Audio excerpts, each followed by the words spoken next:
কুরবানির শর্ত হচ্ছে 4টি। 3টি শর্ত কুরবানির জন্তুতে এবং একটি শর্ত সময়ের সাথে।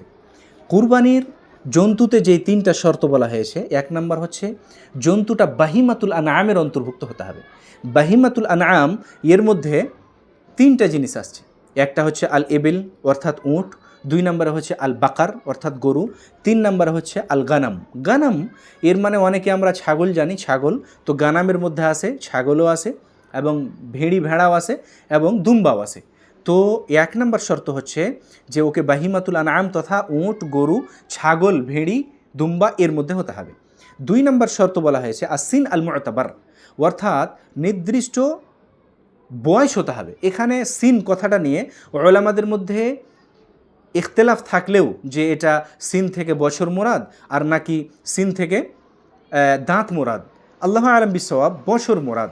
উট হতে হবে 5 বছরের, গরু হতে হবে 2 বছরের, ছাগল হতে হবে 1 বছরের এবং ভেড়া হতে হবে 6 মাসের। 3 নম্বর শর্ত হচ্ছে আদামুল উয়ুব আল মানিআহ, জন্তুতে যেই 4 ধরনের জন্তুকে নবী করিম সাল্লাল্লাহু আলাইহি সাল্লাম কুরবানির জন্যে হবে না বা চলবে না বলেছেন, ওই 4 ধরনের জন্তু হতে হবে না।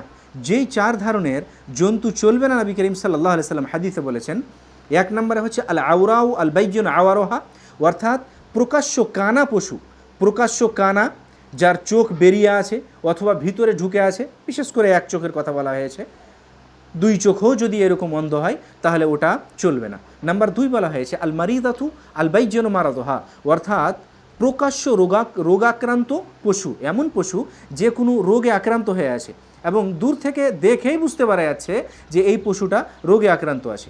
3 নম্বর বলা হয়েছে আল আরাজাউ আল বাইয়িন যালউহা, অর্থাৎ প্রকাশ্য খোঁড়া পশু, যে পশু সুস্থতার সহিত চলতে পারে না, হাঁটতে পারে না, এরকম জন্তুও কুরবানিতে চলবে না। 4 নম্বর বলা হয়েছে আল আজাফাউ আউল কাসিরাতু আল্লাতী লা তুনকি, অর্থাৎ মানে অত্যন্ত দুর্বল বা যেটাকে হাড্ডিসার পশু বলে আর কি, যার হাড়ে মগজ বা চর্বি নেই, এত দুর্বল যে ওর দুর্বলতার কারণে মগজ ওর নষ্ট হয়ে গেছে। যদি এরকম কোনো জন্তু হয় তাহলে ওটা কিন্তু কুরবানির জন্যে যথেষ্ট হবে না বা চলবে না। 3টা শর্ত হলো। এবং 4 নম্বর শর্ত যেটার সময়ের সাথে শর্ত বলা হয়েছে যে দখুলুল ওয়াক্ত, অর্থাৎ যদি সময় না হয়, সময়ের আগেই কুরবানির জন্তু জবাই করে দেয় বা সময় শেষ হওয়ার পরে কুরবানির জন্তু জবাই করে, তাহলে কিন্তু ওটা যথেষ্ট হবে না।